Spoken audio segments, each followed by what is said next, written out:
Sa ngalan ng Ama, ng Anak at ng Espiritu Santo. Amen. Sumainyo ang Panginoon. At sumayo rin. At upang tayo maging marapat pakibahagi sa ating pagdiriwang, aminin natin ang ating mga kasalanan.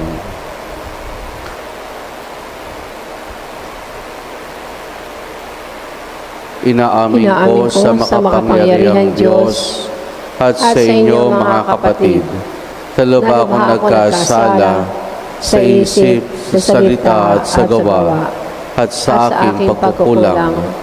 Kaya isinasamo ko sa mahal na Birheng Maria, sa lahat ng mga anghel at mga banal, at sa inyo mga kapatid na ako'y panalangin sa Panginoong ating Diyos. Kaawaan tayo na makapangyarihang Diyos, patawarin tayo sa ating mga kasalanan at patnubayan tayo hanggang sa buhay na walang hanggan. Amen. Amen.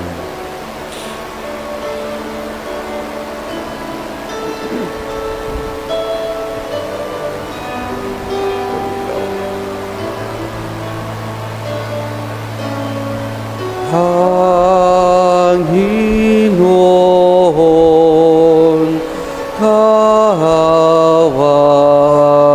mo kami.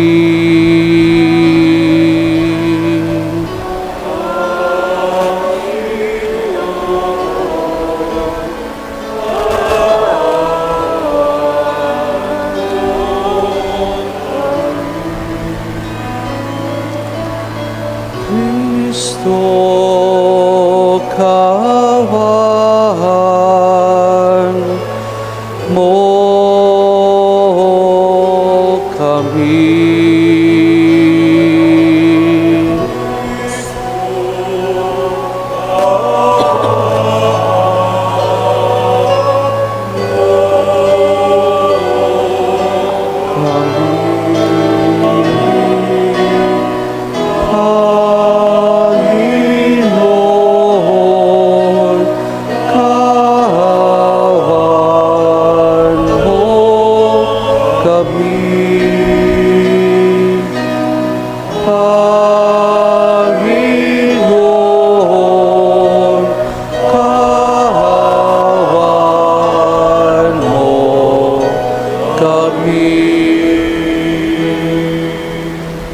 Manalangin tayo.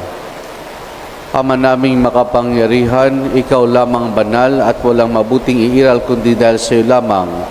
Pakundangan sa pagdalang ni San Nicodemo sa Jose na Arimatea, ipagudos mong kami mamuhay ng di dapat makabawas sa iyong kadakilaan sa pamamagitan ni Jesus, kasama ng Espiritu Santo magpa sa walang hanggan. Amen. Amen.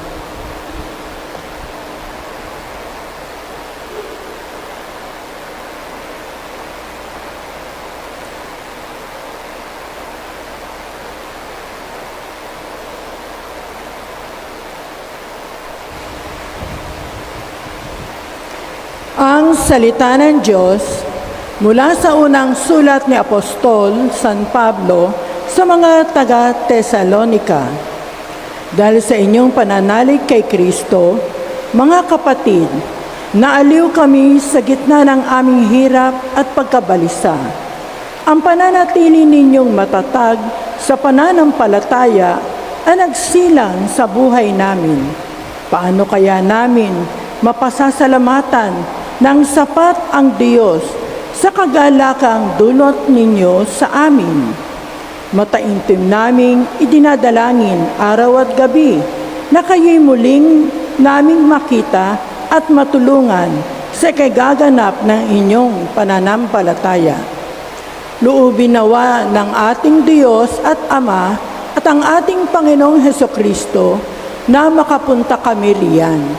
Palaguin nawa at pag-alabin ng Panginoon ang inyong pag-ibig sa isa't isa at sa lahat ng tao, tulad ng pag-ibig namin sa inyo.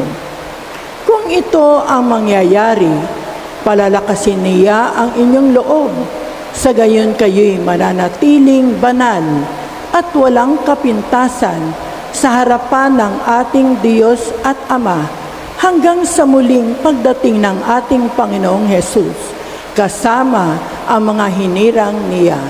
Ang salita ng Diyos. Salamat sa Diyos.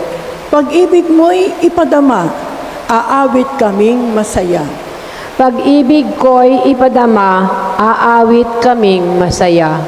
Yaang taong nilikha mo'y bumalik sa alabok. Sa lupa ay nagbabalik kapag iyong iniutos. Ang 1,000 mga taon ay parabang isang araw. Sa mata mo, Panginoon, isang kisap mata lamang. Isang saglit sa magdamag na ito ay dumaraan. Pag-ibig ko'y ipadama, aawit kaming masaya.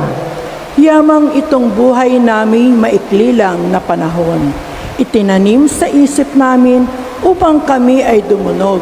Hanggang kailan magtitiis na magdusa, Panginoon, kaming iyong mga lingkod na naghihirap sa ngayon. Pag-ibig ko'y ipadama, aawit kaming masaya. Kung umagay ipadama ang pag-ibig mo't paggiliw, at sa aming buong buhay may galak ang awit namin. Panginoon naming Diyos, kami sana'y pagpalain, magtagumpay sana kami sa anumang aming gawain. Pag-ibig ko'y ipadama, aawit kaming masaya.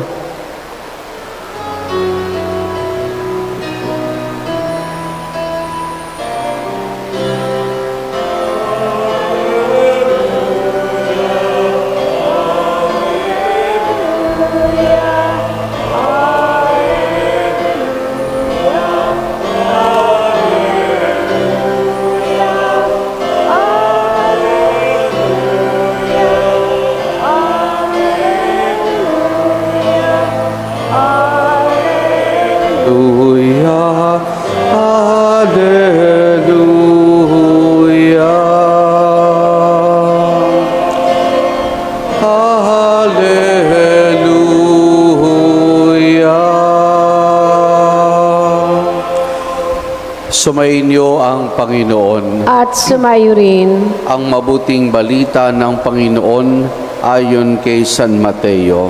papuri sa iyo, Panginoon. Noong panahong iyon, sinabi ni Jesus sa kanyang mga alagad, "Kaya magbantay kayo sapagkat hindi niyo alam kung anong araw paririto ang inyong Panginoon.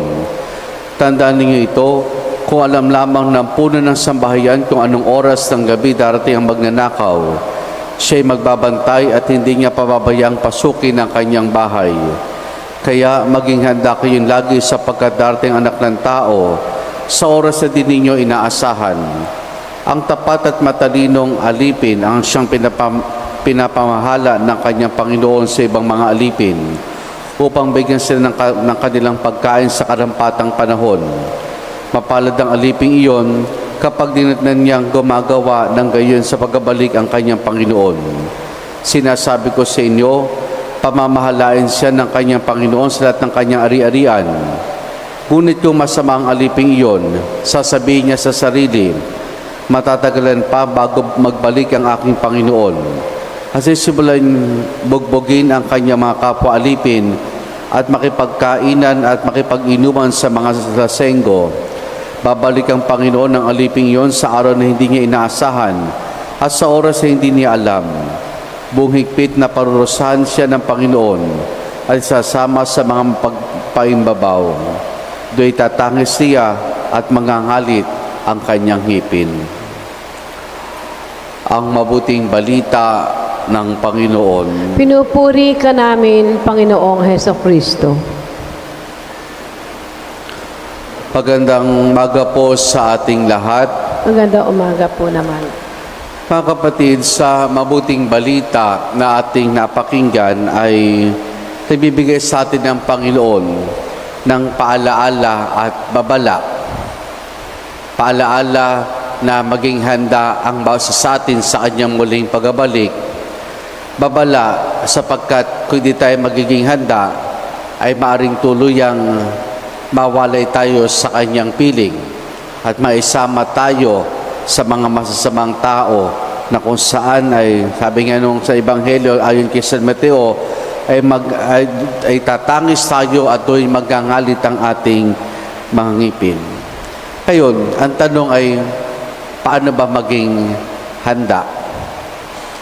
Paano ba maging handa? Minsan, tayo mga Pilipino, nasa sa atin na, pero di pa natin nakikita. Yung mga may suot na salamin, minsan hinahanap din yung salamin nyo sa inyong mga mata, di makita, kasi hindi napapansin, nakasuot na pala yung salamin. May mga ganyan pagkakataon, pero hindi ko man nila lahat na ganun. Pero siguro, minsan ganun tayo, kung ano yung meron na nasa sa atin na pala, ay hinahanap pa natin. Ngayon, sa ganun diwa, paano ba maging handa? Itinasa Ebanghelyo na. Itinasa Ebanghelyo na. At ano sinabi sa Ebanghelyo natin ngayon? Ang tapat at matalinong alipin. Ang pagiging tapat at matalinong alipin. Sabi po ni Santa Teresa ng Calcutta, all of us are called to be faithful, not to be successful. All of us are called to be faithful and not only successful. Maganda iyon. Bakit? Kasi kung success ang hinahanap natin sa ating buhay, kakayanin naman natin. Pero minsan anong kapalit para maging matagumpay? Maring mandaya, maring manloko, o dali kaya ay maaring umasa lamang tayo sa ating sariling kakayanan. Sa tingin ko po, mas mahirap yung maging faithful kaysa sa maging successful. Mas mahirap yung maging faithful kaysa sa maging successful. Kasi ang daming dahilan para maaring makita tayo, maaring dahilan tayo para hindi tayo maging tapat. Pero yun ang paanyaya at panawagan sa atin ng Panginoon, ang maging tapat sa Kanya. Maging tapat sa anumang gawain. Kasi nga minsan, siguro, let's say ganito po, sa bawat araw-araw na dumarating sa ating buhay, minsan, nagsasawa tayo. Kasi parang routine ng buhay. Pagkagising sa umaga, ito na ang gagawin. Pagdating ng tanghalian, ganito ang gagawin. Pagdating ng hapon, pagdating ng gabi, ito yun din ang ating ginagawa. At darating sa point siguro ng ating buhay na maboboard na tayo na sabihin natin, ito lamang ba ang buhay? Ganito lamang ba magiging buhay ko sa maghapon? Pag dumarating tayo sa ganung point na parang naboboard na tayo, nagtatanong tayo, ito na lang ba ang ating buhay? Hindi malayo minsan na mag-isip tayo ng iba pang mga gawain, diversyon, para malibang. Pero, sabi ko nga, minsan mahirap maging tapat. Sa pang-araw-araw nating ginagawa, mula pagkagising hanggang sa pagtulog natin, marami tayong gagawin, marami tayong ginagawa. Pero kung bawat gagawin at ginagawa natin ay mananatili tayong tapat, maski sa mga maliit na gawain, mananatili tayong tapat at ito'y iaalay natin, hindi lamang para sa pamilya, kundi para sa Diyos.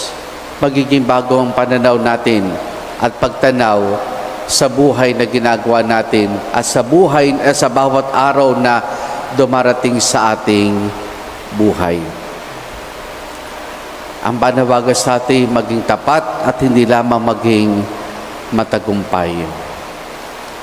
Anumang oras sumating ang Panginoon, maaaring sa kanyang muling pagbabalik, sa ating kamatayan, o mismo sa anumang oras ng araw, kung tayo matatagpuan niyang tapat, kasi sigurado tayo na may galak sa puso ng ating Panginoon.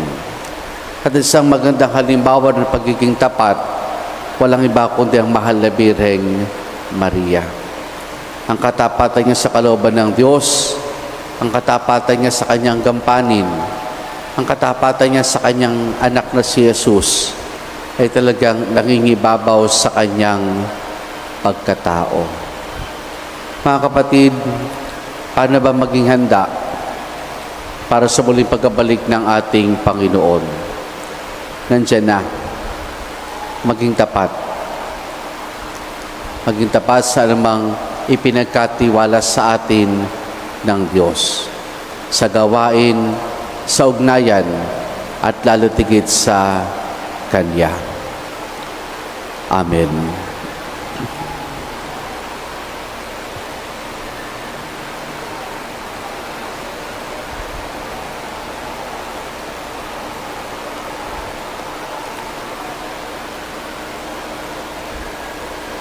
Sa Ebanghelyo, inaatasan tayo ni Jesus na magbantay sa araw ng kanyang muling pagbabalik.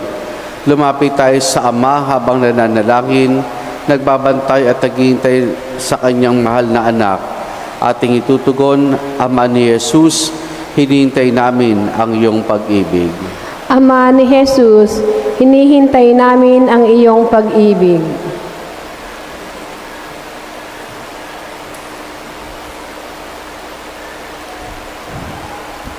Ang simbahan naway hindi makontento na lamang sa kanyang mga nagawa na bagkus higit pang ipagpatuloy ang pagpahayag ng Ebanghelyo ng pagbabalik loob at isakatuparan ang kinakailangang pagpapanibago.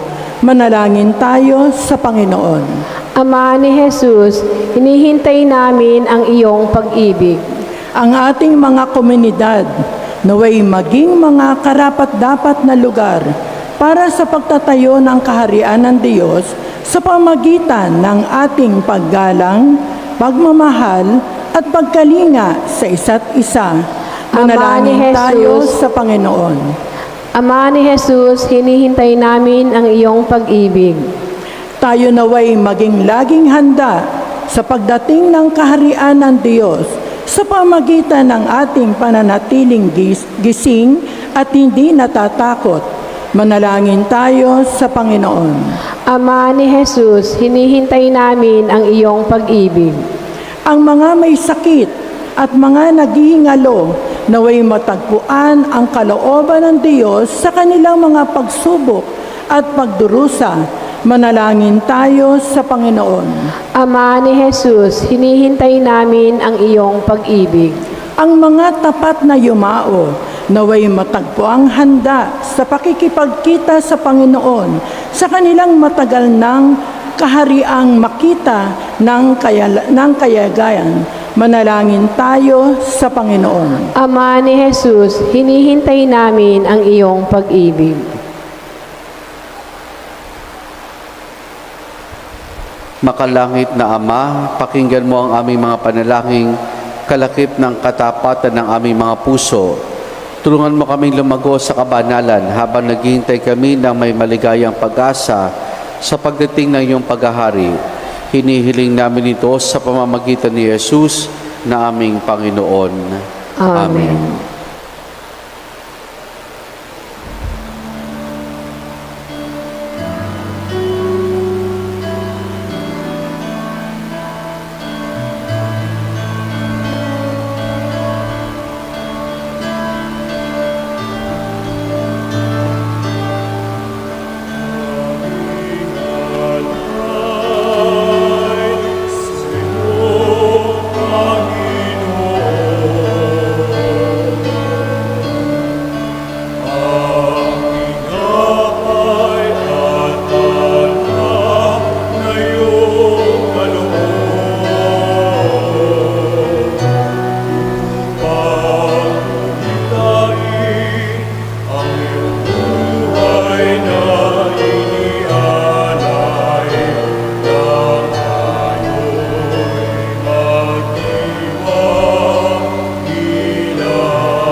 isa sa bayanan. Manalangin kayo mga kapatid upang ang paghain natin ay kalugdan ng Diyos sa mga makapangyarihan. Tanggapin nawa ng Panginoon itong paghahain sa iyong mga kamay, sa kapurihan niya at karangalan, sa ating kapakinabangan at sa buong sambayanan niyang banal. Ama namin lumikha, pinagkabit mo kami na iyong pagkukup, pakundang sa isang pampalagiang paghahandog.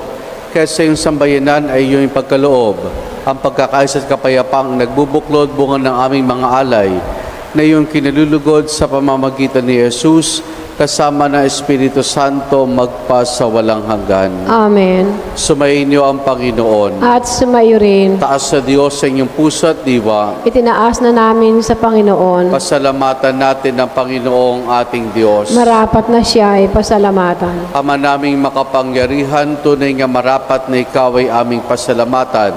Nasa iyong aming buhay, pagkilos at pag-iral. Sa pamumuhay namin araw-araw, tinatamasa namin na iyong pagmamahal. Sa pag-ibig mo yung pinila sa sangkatauhan, ang Espiritu Santo ay unang aning bigay na anak mo nalagak sa amin, nang katiyakan na kalang mabuhay kami sa pili mo kailanman. Kaya kaisa ng mga anghel, nagsisiawit ang papuri sa ng walang hampay sa kalangitan, kami nagbubunyi sa iyong kadakilaan.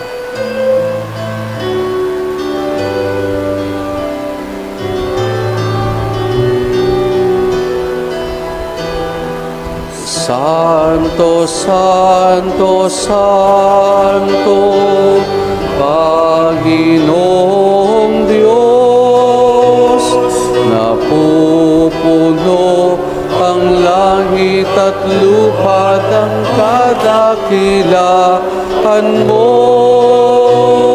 Hosana, Hosana, Hosana sa kaitaasan.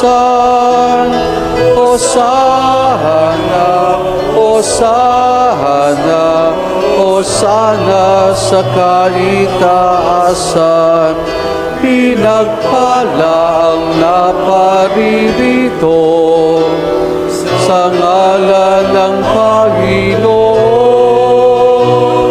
Hosana, Hosana, Hosana sa kaitaasan. Hosana, Hosana, Hosana sa kaitaasan. Ama naming banal, ikaw ang bukal ng tanang kabanalan. Kaya sa pamamagitan ng Espiritu, gawin mong banal ang mga kaloob na ito upang para sa amin maging katawan at dugo ng aming Panginoong Hesukristo. Bago niya pinagtiis ang kusang loob na maging handog, hinawakan niya ang tinapay, pinasalamatan kaniya, pinaghati-hati na yon. Iniabot sa kanya malagad at sinabi, tanggapin ninyo lahat ito at kanin itong aking katawan na ihahandog para sa inyo.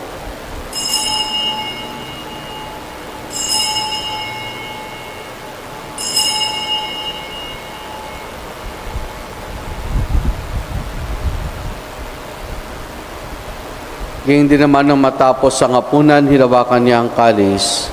Muli kanyang pinasalamatan. Iniabot niya ang kalis sa kanyang malagad at sinabi, tanggapin ninyo lahat ito at inumin itong kalis ng aking dugo ng bago't wala hanggang tipan. Ang aking dugo na ibubuhos para sa inyo at para sa lahat sa kapagpapatawad ng mga kasalanan. Gawin ninyo ito sa pag-alaala sa akin.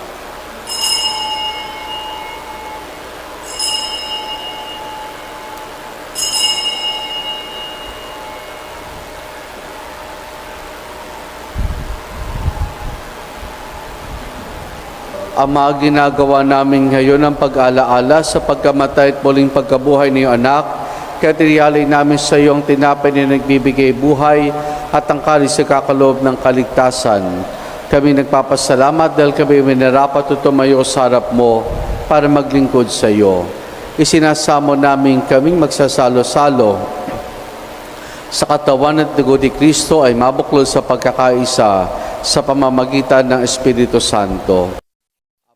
Ama, lingapin mo ang simbahan laganap sa buong daigdig.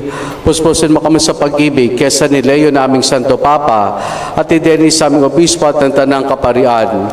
Alalahanin mo rin mga kapatid naming nahimlay na may pag-asang sila'y muling mabubuhay, gayon din ang lahat ng mga pumanaw at mga kaluluwa sa purgatorio. Kaawaan mo sila at patuloyin sa iyong kaliwanagan. Kaawaan mo at pagindapati kaming lahat na makasalo sa iyong buhay na walang wakas.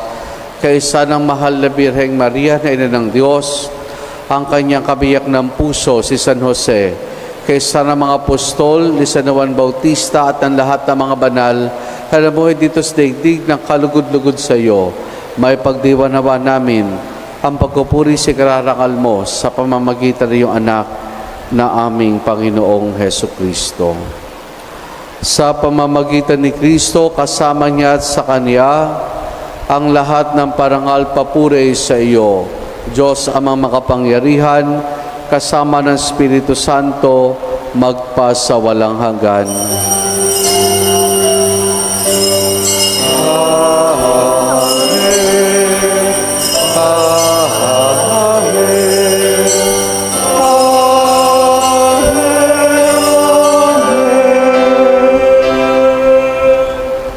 Sa tagubilin man nakagagaling na utos, sa turo ni Jesus na Panginoon natin na Diyos, ipahayag po natin ng lakas loob. Looban ng kapayapaan, araw-araw iligtas sa kasalanan at ilayo sa lahat ng kapahamakan, samantalang aming masayang pinananabikan ang dakilang araw ng pagpapahayag ng tagapagligtas naming si Jesucristo. Sapagkat iyo ang kaharian at ang kapangyarihan at ang kapurihan magpakailanman.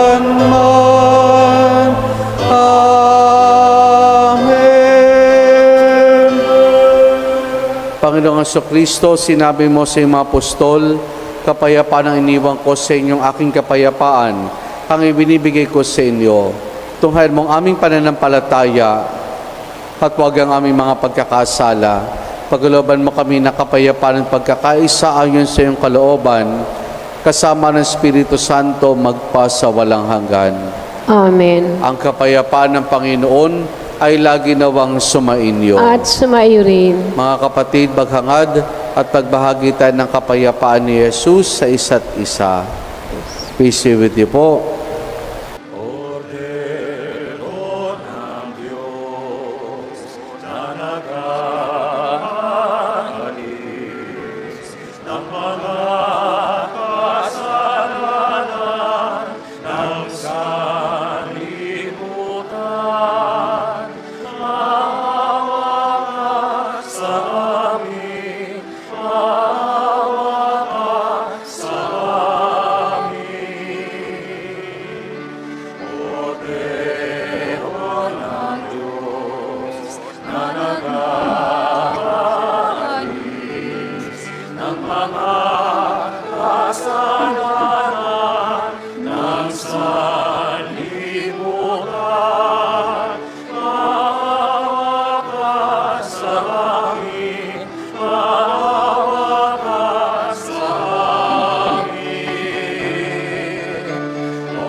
Narito si Jesus, ang kordero ng Diyos. Siya nagali sa mga kasalanan ng sanlibutan. Mapalad ang mga inaaniya niya makiisa sa kanyang banal na piging. Panginoon, hindi ako karapat-dapat na magpatuloy sa iyo, ngunit sa isang salita mo lamang ay gagaling na ako.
Manalangin tayo.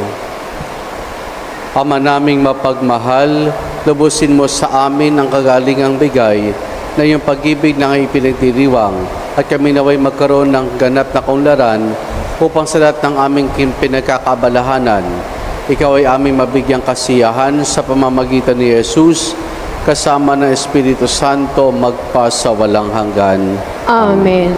Sumainyo ang Panginoon At sumayo rin. at pagpalaing tayong lahat ng mabutit mapagmahal na Diyos sa Ama, Anak at Espiritu Santo. Amen. Naialay na po natin ang pagdiriwan na banal na misa.